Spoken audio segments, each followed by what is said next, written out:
आपको कैसा लग रहा है? दर्द कम हुआ? बेटा, दर्द बढ़ता ही जा रहा है। डॉक्टर ने कहा था कि अगर दवाई काम नहीं करी तो। नहीं माँ, ऐसा कुछ नहीं होगा। मैं कल शहर जाकर बेहतर डॉक्टर से मिलूंगा। पैसे कहाँ से लाओगे बेटा? इलाज महंगा है। अर्जुन की आंख भर आईं। वह जानता था कि माँ सच कह रही थी। उनके पास पैसे नहीं थे। कोई ना कोई रास्ता निकलेगा माँ, आप फिक्र मत करिए। अगली सुबह अर्जुन अपने दोस्त वकास से मिलने गया। यार तू इतना परेशान क्यों लग रहा है? वकास, माँ की तबीयत बहुत खराब है। मुझे पैसों की जरूरत है इलाज के लिए। यार मेरे पास भी ज्यादा पैसे नहीं हैं, लेकिन हाँ, मैंने एक बात सुनी है। जंगल के पार, पहाड़ी के उस तरफ एक बड़ा आदमी रहता है। लोग कहते हैं कि वो बहुत अमीर है और जरूरतमंदों की मदद करता है, लेकिन वो सिर्फ उन्हीं की मदद करता है जो एक परीक्षा पास करते हैं। कैसी परीक्षा? यह कोई नहीं जानता। जो भी वहां गया है, वापस आने के बाद कुछ नहीं बताता। अर्जुन ने रात भर सोचा। माँ का दर्द बढ़ता जा रहा था। उसके पास कोई और चारा नहीं था। माँ, मैं कल शहर जा रहा हूँ। 2-3 दिन में वापस आऊँगा। अकेले जंगल में मत जाना, खतरा हो सकता है। कोई बात नहीं माँ, मैं सावधान रहूँगा। अगली सुबह अर्जुन ने जंगल का रास्ता लिया। दोपहर तक वह गहरे जंगल में पहुंच गया। रास्ता धुंधला था और चारों तरफ सन्नाटा फैला हुआ था। अचानक उसे एक आवाज सुनाई दी। कौन है वहाँ? अर्जुन रुक गया। उसने चारों तरफ देखा। आवाज कहाँ से आई थी? मैं अर्जुन हूँ। मैं रास्ता भटक गया हूँ। झूठ मत बोलो, तुम यहाँ क्यों आए हो? एक छाया पेड़ों के बीच से निकली। वह एक लंबा पतला आदमी था।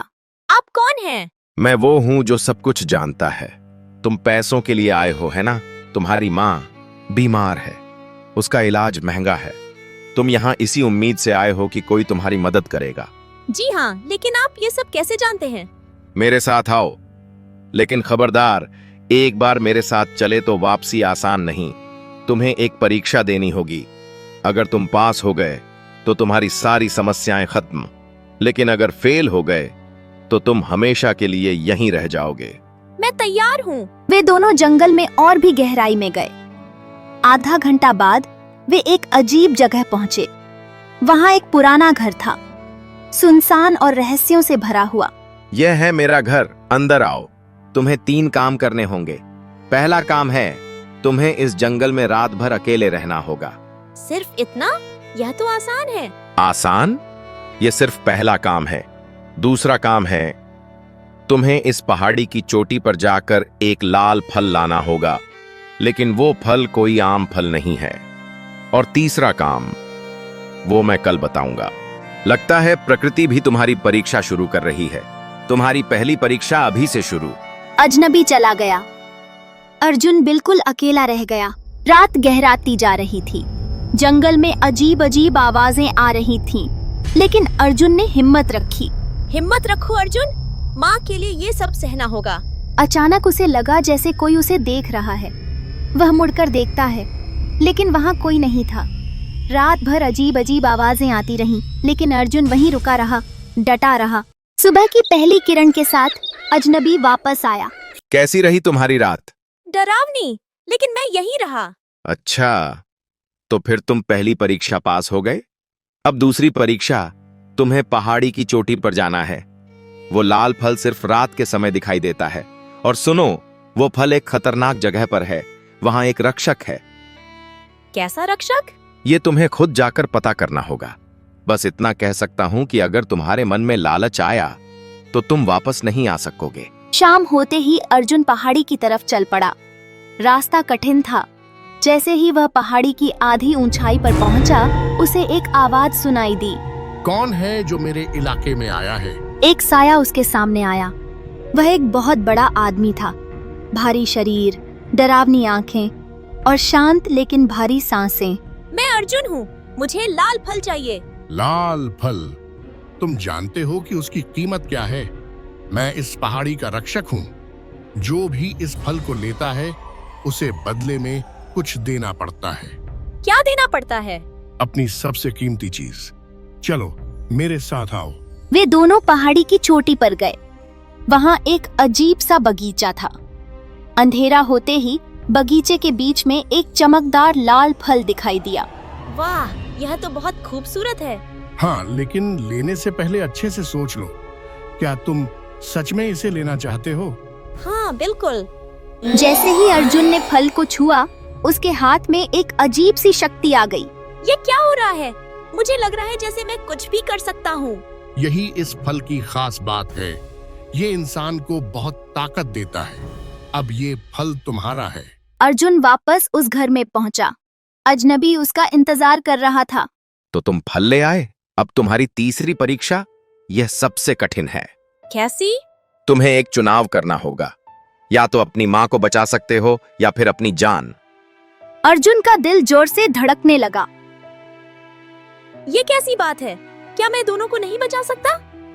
नहीं, यही तो तीसरी परीक्षा है। अर्जुन रात भर सोचता रहा। सुबह हो गई। सोच लिया? मुझे कुछ समझ नहीं आ रहा। ये सब इतना मुश्किल क्यों है? क्योंकि जिंदगी में हर चीज की कीमत होती है। तो क्या तुम अपनी माँ के लिए अपनी जान दे दोगे? लेकिन अगर मैं मर गया तो मेरी माँ अकेली हो जाएगी। और अगर तुमने अपनी जान बचाई तो तुम्हारी माँ मर जाएगी। अर्जुन को लगा जैसे वह एक भयानक सपने में फंसा हुआ है। क्या कोई और रास्ता नहीं है? शायद है, लेकिन वो बहुत खतरनाक है। तुम्हें पता करना होगा कि यह सब क्यों हो रहा है। कौन है जो यह सब कर रहा है? मैं जानना चाहता हूँ कि यह सब कौन कर रहा है। अजनबी उसे घर के पीछे एक छुपे हुए रास्ते से ले गया। वहाँ एक गुफा थी। गुफा के अंदर अर्जुन ने एक अजीब नजारा देखा। बहुत सारे लोग वहाँ बैठे थे। सबके चेहरे उदास थे। ये सब कौन है? हम वो लोग हैं जो तुम्हारी तरह यहाँ आए थे। हमें भी अपने परिवार के लिए पैसों की जरूरत थी और हमने भी वही 3 परीक्षाएं दी जो तुमने दी।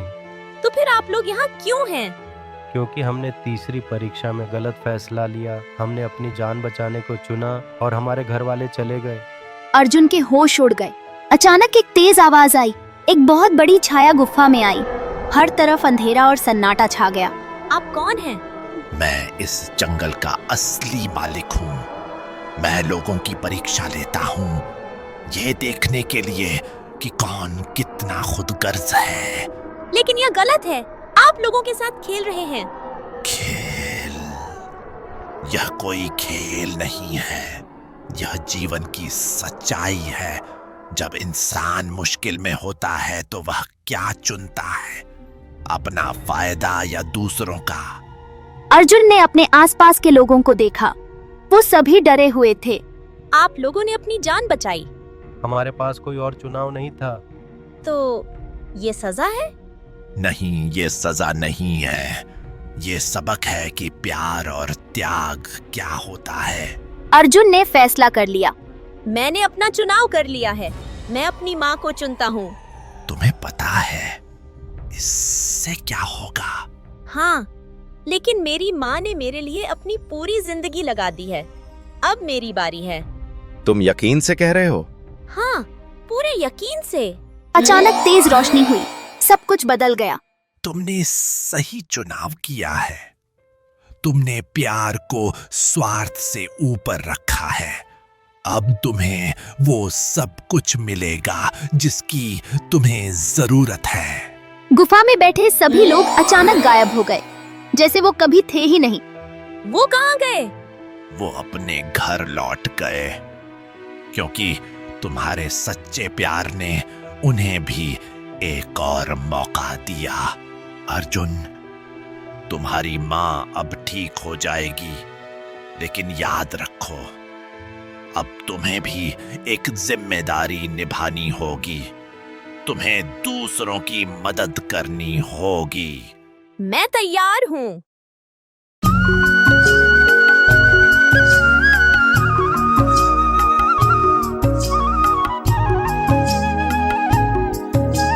किसी गांव में चेतना नाम की एक महिला रहती थी। वह रोज जंगल के रास्ते से कुएं से पानी भरने जाती थी। रास्ते में वह हमेशा एक साधु बाबा को तपस्या करते हुए देखती थी। एक दिन उसने सोचा, हे भगवान, मैं रोज साधु बाबा को तपस्या करते हुए देखती हूँ। मैं एक काम करती हूँ, उनके लिए थोड़ा पानी और कुछ फल लेकर जाती हूँ। जब वे तपस्या से जागेंगे तो ये खा लेंगे। यह सोचकर चेतना ने घड़े में पानी और फल रखे और जंगल की ओर चल पड़ी। वह साधु बाबा के पास पहुंची और हाथ जोड़कर मन ही मन सोचा, साधु बाबा, अगर मैं कुछ बोलूंगी तो कहीं आपकी तपस्या भंग न हो जाए, इसलिए मैं यह पानी और फल आपके पास रख रही हूँ। कृपया इसे स्वीकार कर लीजिए। यह कहकर चेतना कुएं की ओर चली गई। अब वह रोज साधु बाबा के पास कुछ न कुछ रख कर जाने लगी। एक दिन चेतना ने देखा कि एक बड़ा सा सांप साधु बाबा को डसने ही वाला था। चेतना ने तुरंत सांप को हाथ से पकड़ लिया, लेकिन सांप ने उसे ही डस लिया और वह वहीं बेहोश हो गई। कुछ घंटे बाद साधु बाबा, पुत्री, तुम ठीक हो? चेतना होश में आकर बोली, जी बाबा, मैं ठीक हूँ। आप कैसे हैं? क्षमा कीजिएगा, मेरी वजह से आपकी तपस्या भंग हो गई। साधु बाबा मुस्कुराकर बोले, नहीं पुत्री, मेरी तपस्या पूरी हो गई है। चेतना आश्चर्य से बोली, पर मुझे तो सांप ने काट लिया था, मैं जिंदा कैसे हूँ? साधु बाबा बोले, हमने अपनी शक्तियों से तुम्हें ठीक कर दिया है। चेतना श्रद्धा से बोली, बाबा, आपका बहुत बहुत धन्यवाद। साधु बाबा बोले, धन्यवाद तो हमें तुम्हारा करना चाहिए पुत्री। तुमने हमारी तपस्या के दौरान भी हमारा बहुत ध्यान रखा, रोज हमारे लिए पानी और खाने का प्रबंध किया और आज अपनी जान की परवाह किए बिना हमारी रक्षा की। हम तुम्हारे नेक दिल से बहुत प्रसन्न हैं। बताओ, तुम क्या वरदान चाहती हो? चेतना बोली, नहीं बाबा, मुझे कोई वरदान नहीं चाहिए। साधु बाबा बोले, नहीं पुत्री, हमें भी तुम्हारी कोई इच्छा पूरी करने का अवसर दो। आज मैं तुम्हें एक वरदान देने की अनुमति देता हूँ। चेतना साधु बाबा की बात सुनकर सोच में पड़ गई, फिर बोली, साधु बाबा, मुझे ऐसा वरदान दीजिए कि मैं हर भूखे और गरीब का पेट भर सकूं। जब मैं किसी को तकलीफ में देखती हूँ तो मुझे खुद ज्यादा तकलीफ होती है, लेकिन अपनी गरीबी के कारण मैं खुद भी भरपेट खाने से वंचित रहती हूँ। फिर भी जितना हो सकता है मैं मदद करने की कोशिश करती हूँ। साधु बाबा मुस्कुराकर बोले, पुत्री, तुम्हारे इतने उच्च विचार हैं। मैं तुम्हें यह वरदान देता हूँ कि जब भी तुम किसी गरीब और जरूरतमंद को खाना, कपड़ा या पैसे दोगी, वह वस्तु दोगुनी हो जाएगी। लेकिन ध्यान रखना, यदि कोई व्यक्ति लालच के साथ तुम्हें धोखा देने की कोशिश करेगा तो यही वरदान उसकी बर्बादी का कारण बनेगा। यह कहकर साधु बाबा के सिर से रोशनी निकली और कुछ ही देर में वह चेतना की आंखों से गायब हो गए। चेतना अपने वरदान के साथ घर वापस चली गई। अगले दिन भिखारी गली में आवाज देते हुए बोला, कुछ खाने को दे दो, कई दिनों से भूखा हूँ। भगवान के नाम पर कुछ दे दो। चेतना जल्दी से एक रोटी लेकर बाहर आई। चेतना भिखारी से बोली, मेरे पास अभी यही है, इसे खाकर अपना पेट भर लीजिए। जैसे ही चेतना ने भिखारी के हाथ में रोटी रखी, वह 1 से 2 हो गई। चेतना हैरान होकर बोली, यह क्या? साधु बाबा का दिया हुआ वरदान सच में असर कर रहा है। चेतना भिखारी से बोली, बाबा, आप इन दोनों रोटियों को फिर से मेरे हाथ में रख दीजिए। भिखारी ने वे दोनों रोटियां चेतना के हाथ में रख दी। चेतना ने उन्हें फिर से भिखारी को दिया और इस बार वे 4 हो गईं। चेतना मुस्कुराते हुए बोली, लीजिए, अब आप भरपेट खा सकते हैं। भिखारी खुशी से बोला, बेटी, तुम्हारा बहुत बहुत शुक्रिया, मगर ये सब हुआ कैसे? चेतना बोली, यह सब मेरे वरदान की वजह से है। भिखारी ने पेट भरकर खाया और खुशी खुशी वहां से चला गया। कुछ दिनों बाद गांव में सभी को चेतना के वरदान के बारे में पता चल गया। लोग उससे मदद लेने आने लगे। लेकिन हरिया लालची जमींदार खुद से सोचने लगा, इस वरदान वाली महिला को कुछ करना होगा। अगर यह ऐसे ही लोगों की मदद करती रही तो गरीब लोग अमीर बन जाएंगे और हमारा क्या होगा? नहीं, मुझे यह जानना होगा कि इसका वरदान सच में काम करता है या बस अफवाह है। हरिया भिखारी का भेष बदलकर चेतना के पास जाकर उसे कहता है, बेटी, मैं बहुत गरीब हूँ, तुम सबका भला करती हो, मेरा भी भला कर दो। बस मेरी यह रोटी 2 से 4 कर दो। चेतना ने हरिया से कहा, तुम रोटी को अपने हाथ में रखो और फिर उसे मेरे पास वापस लाओ। हरिया ने ऐसा ही किया। थोड़ी देर बाद उसने रोटी को चेतना के पास लाकर दिया। जैसे ही चेतना ने रोटी को हाथ में लिया, वह रोटी 2 गुनी हो गई, लेकिन इसमें कीड़े लग गए। हरिया गुस्से में चेतना से बोला, यह क्या? तुम सच में मुझे मारना चाहती हो? देखो, इसने मुझे जहरीली रोटी दी है, जिसे खाते ही मेरी जान चली जाएगी। सब देखो, इसकी नीयत कितनी खराब है। इसका वरदान झूठा है, यह हमें धोखा दे रही है। लोग हैरान हो गए और उनकी आंखों में शक दिखने लगा। वे एक दूसरे को देखने लगे जैसे कोई जवाब ढूंढ रहे हों। धीरे धीरे उनका संदेह बढ़ने लगा और वे चेतना पर सवाल उठाने लगे। चेतना गुस्से में बोली, यह कैसे हो सकता है? साधु बाबा का वरदान गलत नहीं हो सकता। सच बताओ, तुम कौन हो? हरिया चेतना से बोला, मैं एक गरीब भिखारी हूँ जो अपनी जिंदगी दूसरों की दया पर जीता हूँ। लेकिन तुम धोखेबाज हो जो झूठ और धोखे से लोगों को फंसाते हो। तुम्हारी बातें सिर्फ दिखावा हैं और तुम्हारे इरादे कभी सच्चे नहीं हो सकते। लोगों ने चेतना पर विश्वास करना बंद कर दिया। हरिया अपनी चाल में सफल हो गया, लेकिन अगले दिन हरिया का सारा धन चोरी हो गया, खेत बर्बाद हो गए। यह सब चेतना की बद्दुआ की वजह से हुआ। मैं इसे नहीं छोड़ूंगा। हरिया गुस्से में खंजर लेकर चेतना के घर की ओर बढ़ा। उसके चेहरे पर गुस्सा और बदला लेने की लहर थी। जैसे ही वह घर के पास पहुंचा, उसकी धड़कनें तेज हो गईं और उसका मन सिर्फ एक ही बात सोच रहा था, चेतना से बदला लेना। हरिया गुस्से में चिल्लाते हुए बोला, बाहर आ, तूने मेरा सब कुछ बर्बाद कर दिया। चेतना शांति से बोली, तुम्हारी बर्बादी की वजह मैं नहीं, तुम खुद हो।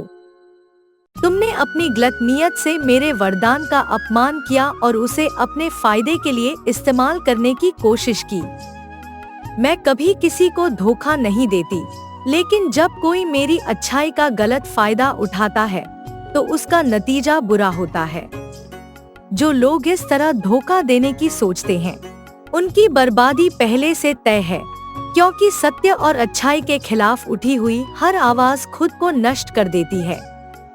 लोगों को धीरे धीरे हरिया की सच्चाई का पता चला और सबने देखा कि उसने सिर्फ झूठ और धोखा दिया था। उसकी कहानी अब सबके सामने आ चुकी थी और लोग समझ गए थे कि चेतना ने जो कहा था वह सच था। सच्चाई सामने आते ही चेतना को फिर से सम्मान मिलने लगा और लोग उसकी ईमानदारी की सराहना करने लगे। उसे अब पहले से ज्यादा इज्जत और विश्वास मिल रहा था और उसकी सच्चाई ने उसे समाज में नई पहचान दी।